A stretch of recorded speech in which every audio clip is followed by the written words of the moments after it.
talk about the police. Well, frankly, let's go straight over to our next guest. He is former Scotland Yard Detective Chief Superintendent Mike Neville. Hello, Mike.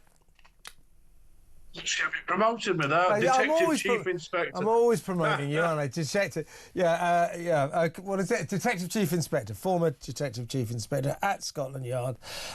This is an extraordinary story, I think. A small boat migrant who repeatedly punched two female officers in a kind of a frenzy. He had to be pulled off them. He was pummeling them. He was 20 years old at the time. Anyway, he's not being sent to jail. He's not being deported or anything like that because, according to the judge, at the age of 20, his brain is not fully developed, and therefore he got let off. He's not going to jail. I mean, where'd this judge get that from? That's madness, isn't it? And I've no doubt this judge is probably Labour voters, the same people want to give the votes to 16-year-olds, you know. So if they say one thing, then the children when they're in trouble, but when they need their votes, they're adults. I mean, at 20 years old, I'd been in the army for 4 years. I'm sure my brain wasn't fully developed either, because we're all daft teenagers. But it's a ridiculousness. One, that they think these people can vote, but the second thing is that that's some kind of excuse for extreme violence. The idea that your brain is not developed enough to know that attacking two officers is somehow not wrong and doesn't deserve you to be sent to prison is absolutely ridiculous. And what you have here, of course, is what people see is, oh, he's an asylum seeker, he gets a free pass, he gets a suspended sentence down in Bournemouth. Whereas people who are involved in the disorder and riots get sentenced to prison for Facebook posts. And it just adds to the public's belief in this two-tier justice system, which isn't good for society at all. And it's just an utter scandal that somebody can really assault somebody, really hurt two officers and get a suspended sentence, while Facebook postings get you in jail. It's a scandal. How about kicking him out of the country? I mean, he's a migrant. He's a guest in our country. You can't behave like this. The ingratitude. Yeah, the ingratitude of it. His name is Tariku Hadgu. He's 21 now. The judge, a district judge called Michael Snow, he said, this is more serious than your standard issue assault, as it was two police officers. Yeah, you got that right, Mike. The Home Office needs to know about this because it is extremely relevant information as to whether he should be allowed to stay in the country. Let me help you there, Mike, Judge Mike. I'm not talking to you, I'm talking to Michael Stone, or whatever his name is, Michael Snow. He shouldn't be allowed to stay in this country. He then goes on to say, you're a young man of 20 and your brain is not fully formed. If you commit another criminal offence, you will be going to prison for 16 weeks. What's this brain not fully formed? This is this new fashionable left-wing nonsense that some members of the judiciary have picked up on. It's absolute garbage. And how do we know he's really 20? How do we know he's not really 25 or 30? And the other thing, Kevin, of course, what message does it send out to those two police officers who come on duty?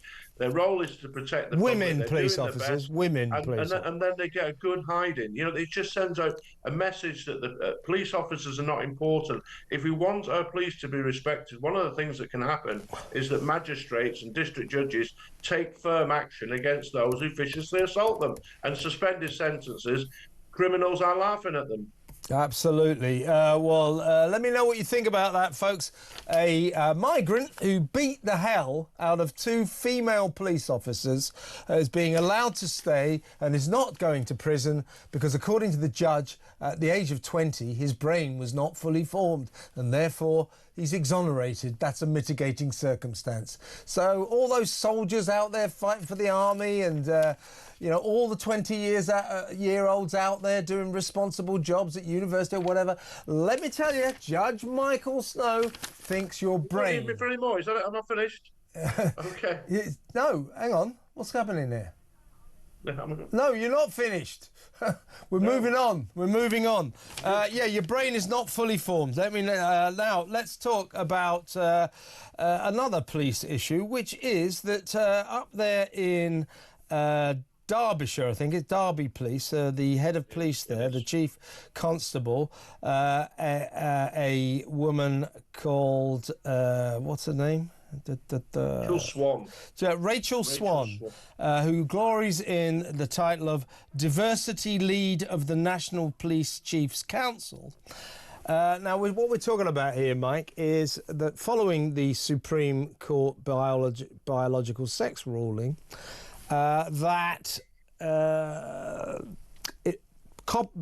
police forces are being called upon to stop trans officers, in other words, male officers who want to pretend to be women, from body searching real women. That seems pretty reasonable. Real women, biological women, suspects, ought to have the right to say, you know, on balance, I'd rather not have a bloke, strip search me, body search me. Well, anyway, and police forces have indicated, yeah, we'll go along with that. But what Brenda Swan said, the Chief Constable of Derbyshire, is we will not rush to halt trans officers' strip searches of women. So what we have here is a police force actively working against the law of the land. What the hell is that all about? It's quite incredible, isn't it, Kevin? Because for years, since 1984, the Police and Criminal Evidence Act has made it clear that men search men and women search women. That's the rules. And also, as you said, we've had the recent Supreme Court ruling which made it absolutely clear that there was no difference between gender and sex. And one of the things that really worries me here, having dealt with lots of criminals, 95% of criminals are men. The women who are often involved in crime, they're very vulnerable. They're often victims of domestic violence, they're involved in prostitution, or they are got mental health issues. And the idea that you'd have to add to their woes, to some man searching them and all this is completely unacceptable. And what it is, though, Kevin, is that this DEI is a cult. It is a religion, and people like Rachel Swan are signed up to it as the high priestess. And so even when the highest court in the land says this is the law, they're actively sort of trying to find ways around it. And we see this in the Labour Party, that people like Andrew Eagle came out straight away challenging it. She called it a catastrophe. She called the Supreme Court's decision that basically you define a woman as someone who's born a woman. Who knew? She called that a catastrophe. That's Angela Eagle, who's the immigration minister, I do believe. And I've written to Derbyshire Police several times and said I'll help you out, because it says in their latest inspection, what's called appeal report, that their investigation of crime needs to improve. So you'd think they'd be focusing on that, wouldn't you? Catching more criminals, making the people of Derbyshire, whether they're black, white, gay, straight or trans or whatever, making them safer by doing proper crime investigations instead of stuff like this. Well, Rachel Swan's lawyers, or the Derbyshire police lawyers, and all other police constabularies should talk to their lawyers, because every single female suspect who gets strip searched, body searched by a copper, a bloke copper pretending to be a woman, a trans officer, will have every right to sue, and they will succeed. They will make a lot of money. So Rachel Swan is potentially costing taxpayers a fortune here. And to that end, J.K. Rowling, a tireless campaigner for women's rights, has said that she will fund any real woman who sues the cops for being body searched by a pretend woman. I predict there may be trouble ahead, don't you? Absolutely, and J.K. Rowling has shown her absolute commitment to this, and she's got a lot of money behind her, and so she can really force this issue. But as I said to you, my real concern is why would you inflict this on people who are vulnerable already, just to feed an ideology? It's totally shocking. The police are there to serve the public. The police should be focusing on making people safer in their homes, on the streets. They shouldn't be engaging in this sort of nonsense. It's just, pains me, Kevin. I was proud to be a Scotland Yard detective. I spent my time trying to make the world a safer place, and then you see things like this, and there really needs to be a clear out at the top. There really does, and the Rachel Swans of this world have got to realise that this crazed wokery among senior coppers, it's going to die. It will die. Because of the Supreme Court ruling, and they've got to get on board. They've got to understand this nation has made a decision, and we're not going to put up with any of this nonsense anymore.